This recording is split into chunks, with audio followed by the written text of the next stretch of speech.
स्वागत है दोस्तों आप सभी लोगों का सोलो लेवलिंग के एपिसोड नंबर 5 में। तो जैसा कि हम लोगों ने लास्ट वाले एपिसोड में देख लिया था, जिन्हों ने गोलम मॉन्स्टर को एक ही हिट में खत्म कर दिया था और वो अपने आप से कहता है कि मेरे को लगा नहीं था कि मैं इसको एक ही हिट में खत्म कर दूंगा। तो इस एपिसोड की शुरुआत में हॉस्पिटल का सीन देखते हैं जहाँ पे जिन्हों जो होता है अपने रूम में एक्सरसाइज कर रहा होता है। जिन्हों के काफी ज्यादा 6 पैक आ गए होते हैं और काफी ज्यादा वो हेल्थी हो गया होता है। तभी उसके रूम में एक नर्स आती है और बोलती है क्या मैं अंदर आ सकती हूँ। जिन्हों वो एक्सरसाइज करते हुए देखती है और उसे बोलती है कि सॉरी मेरे को बाद में आना चाहिए। और वो जिन्हों की बॉडी को देखते हुए कहती है कि वाओ ये पेशेंट ये तो काफी ज्यादा स्ट्रांग है। नर्स जिन्हों से कहती है क्या आप आज डिस्चार्ज होने वाले हैं। जिन्हों कहता है कि हाँ बिल्कुल। जिस पे नर्स जो होती है उससे कहती है क्या मेरे को आपका नंबर मिल सकता है अगर आप देना चाहें तो। जिन्हों कहता है कि हाँ क्यों नहीं। जिसके बाद जिन्हों जो होता है अपना नंबर उसको दे रहा होता है। अपने मन में सोच रहा होता है क्या ये मेरा नंबर इसलिए ले रही है ताकि मेरा जो टेस्ट रिजल्ट को है वो मेरे को बाद में सेंड कर सके। चलो कोई नहीं। जिसके बाद वो अपना नंबर दे देता है उसको। अगले सीन में हम लोग जिन्हों के घर का सीन देखते हैं जहाँ पर जिन्हों की सिस्टर होती है वो यहाँ पर अपने स्कूल जा रही होती है। तभी जिन्हों पीछे से आता है और उससे बोलते हैं अरे संग जिन तुम स्कूल जा रही हो। जिन्हों की जो सिस्टर होती है वो कहती है अरे तुम उठ गए। जिसके बाद जिन्हों जो होता है उसको कहता है जिन्हों की सिस्टर उससे पूछती है क्या तुम काम करने जा रहे हो। जिन्हों कहता है कि हाँ थोड़ा सा। जिन्हों की सिस्टर उसको देखते हुए कहती है कि तुम मेरे से काफी ज्यादा लंबे हो गए हो। ऐसा इसलिए हो रहा होगा क्योंकि आदमी जो होते हैं वो 20 साल के बाद भी बढ़ते रहते हैं। जिन्हों उसकी अब बात सुनकर कहता है क्या क्या बकवास बात कर रही हो और उसको छाता देते हुए कहता है कि ये रो छाता रखो। जिसपे उसकी सिस्टर को कहती है क्या क्या बकवास कर रहे हो ये कोई मतलब नहीं बनाता है क्योंकि आज कोई रेन भी नहीं लग रहा है और कोई दिक्कत भी नहीं और काफी ज्यादा हैवी है। जिन्हों अपने सिस्टर से कहता है ये एक फोल्डिंग अम्ब्रेला है और ये हैवी नहीं है। जिसके बाद वो ऐसा कहने के बाद उसके बैग में वो अम्ब्रेला रख देता है। जिन्हों अपनी विंडो स्टेटस को देखता है। जिन्हों अपने स्टैट्स को चेक करता है जहाँ पर जो उसका आज का गोल होता है वो पूरा सब कुछ कंप्लीट हो गया होता है। सिर्फ रनिंग नहीं हुई होती है। जिन्हों कहता है कि रनिंग मैं बाद में कर लूंगा और अपने मसल्स को देखते हुए कहता है कि वैसे जो मेरी मसल्स है वो काफ़ी ज़्यादा बढ़ गई है और आज से कुछ सप्ताह और आज से कुछ हफ्ते पहले मैं चाहे जितनी मर्जी एक्सरसाइज कर लूँ कोई भी तरीका नहीं था कि मेरी फिजिकल शरीर को बढ़ाया जा सके। और ऐसा तब से हो रहा है जब से मैंने जो अपनी स्ट्रेंथ स्टैट्स है उसको लगातार बढ़ाना जारी रखा है। जिन्हों यहाँ पर कहता है कि अगर मैं इसी तरीके से अपने स्टैट्स को बढ़ाता रहा तो क्या शायद मेरा शरीर कुछ ऐसा हो जाएगा। नहीं मेरे को अपना शरीर बिल्कुल भी ऐसा नहीं चाहिए। जिसके बाद जिन्हों जो होता है अपनी बाकी सभी जो स्टैट्स होता है उसको चेक करता है और यहाँ पर कहता है कि मेरे को इन सभी को बैलेंस रखना होगा ताकि कोई भी दिक्कत ना हो। जिन्हों जब ये सब कुछ देख ही रहा होता है तभी उसके फ़ोन की रिंग बजती है। वो फ़ोन को उठाता है जहाँ पर उनको लगता है कि शायद ये गिल्ड की तरफ से आया होगा। जिन्हों फ़ोन को पिकअप करते हुए कहता है मैं हंटर जिन्बू बोल रहा हूँ बोलिए क्या काम है। तभी उस तरफ से आवाज़ आती है कि तुमने पिछली बार मेरा फ़ोन क्यों नहीं उठाया था। जिन्हों कहता है क्या मिस्टर लैंडलॉर्ड। जिन्हों उसको बताता है कि मेरा एक्सीडेंट हो गया था जिस वजह से मैं काफ़ी समय से हॉस्पिटल में था। उसका लैंडलॉर्ड उससे कहता है कि हाँ इसमें कोई भी आश्चर्य वाली बात नहीं है। तुम हरदम घायल होके आते हो। तुमको मंथली रेंट देना है तो मैंने तुमको फ़ोन इसलिए किया है कि क्या तुम मंथ का जो रेंट है वो अभी पे करोगे या मैं उसको ड्यू में डाल दूँ तुम उसको बाद में दोगे। जिन्हों कहते हैं कि अरे नहीं मैं यहाँ पर आपको जो पैसे हैं वो जल्द से जल्द ट्रांसफ़र कर दूंगा। और ऐसा कहने के बाद जिन्हों जो होता है उसके फ़ोन को कट करता है। जिन्हों अपने मन में सोच तो कहता है कि डबल अवेकिंग। जिन्हों कहता है कि अगर मैं एक डबल अवेकिंग पर्सन हूँ तो मैं पैसे बहुत तेज़ी से बना सकता हूँ और अगर मैं इसी तरीके से ग्रो करता रहा जिस तरीके से मैं अभी डबल अवेकिंग के बाद ग्रो कर रहा हूँ तो मैं बहुत ही ज़्यादा जल्द एक टॉप रैंक का हंटर बन जाऊँगा। हंटर्स जो होते हैं वो मॉन्स्टर्स को किल करते हैं और फिर पैसे बनाते हैं।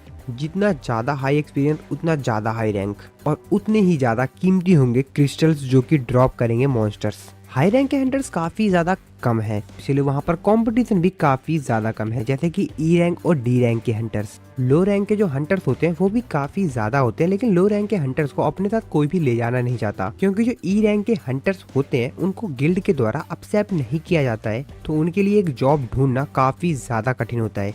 और मेरा जो गिल्ड रैंक है वो ई है और मैंने आज तक डी रैंक से ऊपर का किसी भी गेट को एक्सपीरियंस नहीं किया है। जिन्हों सामने टीवी में देखते हुए अपने आप से कहता है क्या मेरे को लोगों को ये बात बता देनी चाहिए कि दुनिया का जो सबसे वीकेस्ट हंटर है वो अब काफी ज्यादा पावरफुल हो गया है और मैं काफी ज्यादा हाई रैंक का हंटर हो गया हूँ। लेकिन अगर मैंने अपनी अवेकिंग को बता दिया लोगों को कि मेरी डबल अवेकिंग हुई है तो ये बात बहुत ज्यादा तेजी से फैलेगी। काफी सारे लोग इस चीज पे बात करेंगे लेकिन लोगों का क्या है लोग तो हरदम से ऐसी बातें करते ही रहते हैं और वैसे भी मेरे को इन सब चीज़ों की आदत हो चुकी है। हालांकि मैं इन सब चीज़ों से काफ़ी ज़्यादा पैसे कमा लूंगा लेकिन उसके बाद मेरे ऊपर काफ़ी ज़्यादा खतरा बढ़ जाएगा क्योंकि काफ़ी सारी बुरी नज़रें मेरे ऊपर पड़ी रहेंगी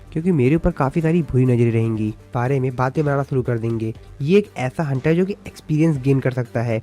ये एक ऐसा हंटर है जो कि समय के साथ स्ट्रॉन्गर होते जाता है। ऐसा कैसे पॉसिबल हो सकता है और भी काफ़ी सारे क्वेश्चन और मैं इस बात को रिवील नहीं कर सकता हूँ जब तक मैं श्योर ना हो जाऊँ।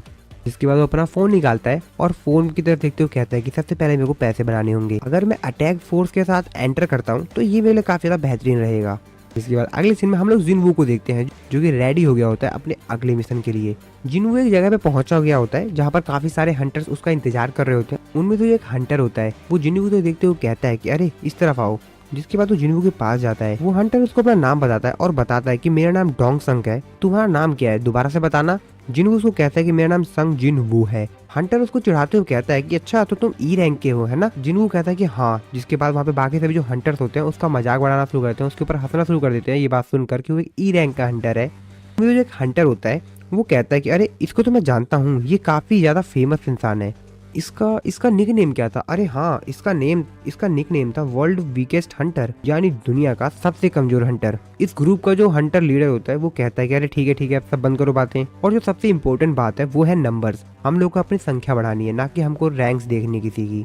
जैसा कि मैंने तुमको फोन पे बताया था कि ये तुम्हारे लिए काफी ज्यादा हार्ड फाइट होने वाली है, क्योंकि एक सी रैंक का गेट है। अगर तुम चाहो तो फाइट से दूर भी रह सकते हो, लेकिन इस चीज के लिए मैं तुमको 20 लाख वॉन दूंगा। ये तुम्हारे लिए एक अच्छी डील है, तो क्या तुम इसको एक्सेप्ट करना चाहोगे? जिसपे जो जिनवू होता है उससे कहता है कि हाँ क्यों नहीं, बिल्कुल। और वो उसको एक पेपर देते हुए कहता है कि ठीक है तो यहाँ पर तुम इस कॉन्ट्रैक्ट पे साइन कर दो। जिनवू अपने मन में सोचता है और उन सभी हंटर्स की तरफ देखते हुए कहता है कि अच्छा तो इन हंटर्स में से 5 सी रैंक के और 4 हंटर्स जो कि डी रैंक से लोअर हैं। जिसके बाद जिनवू हम लोग को बताता है यहाँ पर एक रूल है, अगर आपको सी रैंक गेट के अंदर एंटर करना है तो कम से कम 10 लोग होने चाहिए और उन 10 में से 5 जो हंटर्स होने चाहिए वो सी रैंक के होने चाहिए। और सिर्फ इस वजह से इन लोगों को नंबर से मतलब है। और जिनवू उस कॉन्ट्रैक्ट को अपने हाथ में लेकर ऐसा कुछ सोच रहा होता है, तभी यहाँ पर एक दूसरा हंटर आ जाता है। अरे मेरे को लगता है कि हम दोनों एक ही जैसे हैं। जिनवू उसकी तरफ देखता है, जिसके बाद वो हंटर जो होता है वो उसको अपना नाम बताता है और उसको बताता है कि मेरा नाम यू जिन है।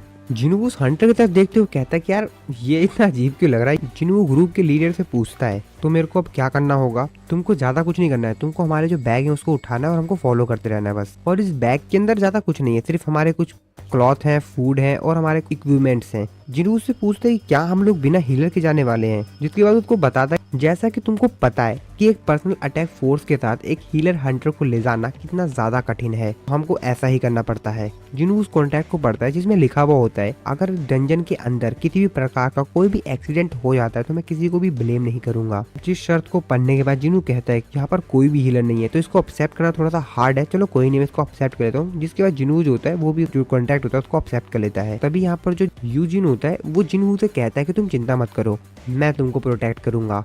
जिसके बाद ये सभी लोग मिलकर सी रैंक का जो गेट होता है उसकी तरफ बढ़ने लग जाते हैं। सभी लोग को बैग उठा लिया होता है। जिनवू अपने मन में सोचते कहता है मेरे स्ट्रेंथ स्टैट्स के कारण ये सब कुछ मेरे को ज्यादा भारी नहीं लग रहा है। यू जिन जो होता है वो बार बार यहाँ पर जिनवू से बातें कर रहा होता है काफी ज्यादा। जिनवू की तरफ देखते हुए कहता है भाई कितना ज्यादा बोलता है बंदा। यू जिन उससे कहता है क्या मैं ज्यादा बातें कर रहा हूँ इसलिए तुम परेशान तो नहीं हो रहे हो ना।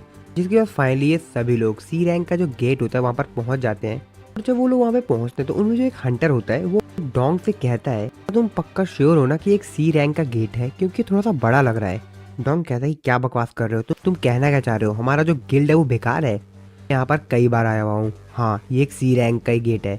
जिनवू अपने मन में सोचते कहता है ये मेरा फर्स्ट टाइम है एक सी रैंक के गेट में। सभी लोगों को कहता है कि एक एक करके सब मेरे को फॉलो करते जाओ, सबके सब अंदर आ जाओ। ये सभी लोग सी रैंक का जो गेट होता है उसके अंदर आ जाते हैं। यहाँ पर काफी ज्यादा अंधेरा होता है। डोंग यहाँ पर जो एक हंटर होता है जिसका नाम ग्यू वान होता है उससे कहता है कि मेरे को थोड़ी सी लाइट चाहिए, तो क्या तुम थोड़ी सी लाइट जलाओगे? जिसपे वो भी मान जाता है, कहता है कि ठीक है, और अपने मैजिक का इस्तेमाल करके वहाँ पे लाइट जला देता है। जब ये लोग आगे जाते हैं तो उन लोगों को वहाँ पर 2 रास्ते दिखाई देते हैं उस डंजन के अंदर। पर वो लोग आपस में बात कर रहे होते हैं, कहते हैं कि यहाँ पर कोई मॉन्स्टर क्यों नहीं दिखाई दे रहे हैं, ये जो सा अजीब क्यों लग रहा है, यहाँ पर कोई लाइट्स क्यों नहीं है। यू जिन जो होता है वो जिनवू से पूछता है कि क्या कोई ऐसा डंजन भी होता है जहाँ पे कोई मॉन्स्टर्स ना हो। जिनवू को शांत रहने के लिए कहता है और अपने सेंस स्टेट्स का इस्तेमाल करता है। जिनवू अपने मन में सोचते कहता है कि अगर यहाँ पर कोई लाइट नहीं है तो इसका मतलब ये है कि ये जो मॉन्स्टर्स हैं वो डार्कनेस की तरह हैं। नॉर्मली मॉन्स्टर्स के लिए काफी ज्यादा कठिन होता है वो लोग एक डार्क डंजन के अंदर रहें। अगर वो लोग इंटेलिजेंट हैं तो वो लोग ऐसा कर सकते हैं। जिनवू यहाँ पर उन लोगों की आवाज़ सुन लेता है, उन मॉन्स्टर्स की, और चिल्लाते हुए कहता है कि सभी लोग कि ये इंसेक्ट टाइप के मॉन्स्टर्स हैं। उसके बाद हम लोग को यहाँ पर बहुत सारे इंसेक्ट मॉन्स्टर्स को दिखाया जाता है जिन्होंने इन सभी को चारों तरफ से घेर लिया होता है। और इन सभी को देखने के बाद ये सभी जो हंटर्स होते हैं वो तैयार हो जाते हैं इन सभी से फाइट करने के लिए। और ये कोई और नहीं बल्कि आंट मॉन्स्टर्स ही होते हैं। और इन लोगों ने यहाँ पर जितने भी मॉन्स्टर्स होते हैं उन सभी को मार दिया होता है। डोंग जिन्हों कहता है कि तुम्हारी जो सेंस है वो तो काफी ज्यादा शार्प है। जिसके बाद डोंग जो होता है वो जो आंट मॉन्स्टर्स मरे हुए होते हैं उन सभी के पास जाता है और उनकी डेथ बॉडी को देखते हुए कहता है कि क्या ये बॉस थे या कुछ और। जिन्हू जो होता है उन सभी जितने भी यहाँ पर उसको छोड़कर जो बाकी हंटर्स होते हैं उन सभी को इतनी बेकार स्माइल करते हुए देखता है, उनके ऊपर शक करता है कि भाई ये लोग गड़बड़ करने वाले हैं कुछ। जिसके बाद जिन्हू जो होता है वो जिन हो से कहता है कि जिन हो, ये जो तुम्हारी स्वॉर्ड और शील्ड है वो काफी ज्यादा एक्सपेंसिव है ना। आता है कि मेरे जो फादर है वो मेरी काफी ज्यादा केयर करते हैं और इसीलिए जब उनको ये बात पता चली कि मैं अपने फर्स्ट रेड पे जा रहा हूँ तो उन्होंने मेरे साथ ये शॉर्ट और शील्ड दे दी। जिन्हू कहता है मैं श्योर नहीं हूँ लेकिन तुमको ज्यादा चिंता करनी चाहिए। अपनी सेंस स्टैट्स का इस्तेमाल करते हुए कहता है कि ये फीलिंग काफी ज्यादा बेकार है। और इसी के साथ हमारा एपिसोड नंबर 5 खत्म हो जाता है। सो दोस्तों वीडियो चलो वीडियो को लाइक कर देना, चैनल को अभी तक सब्सक्राइब नहीं किया है तो सब्सक्राइब जरूर से कर देना। मिलता हूँ मैं आपको अपनी नेक्स्ट वीडियो में।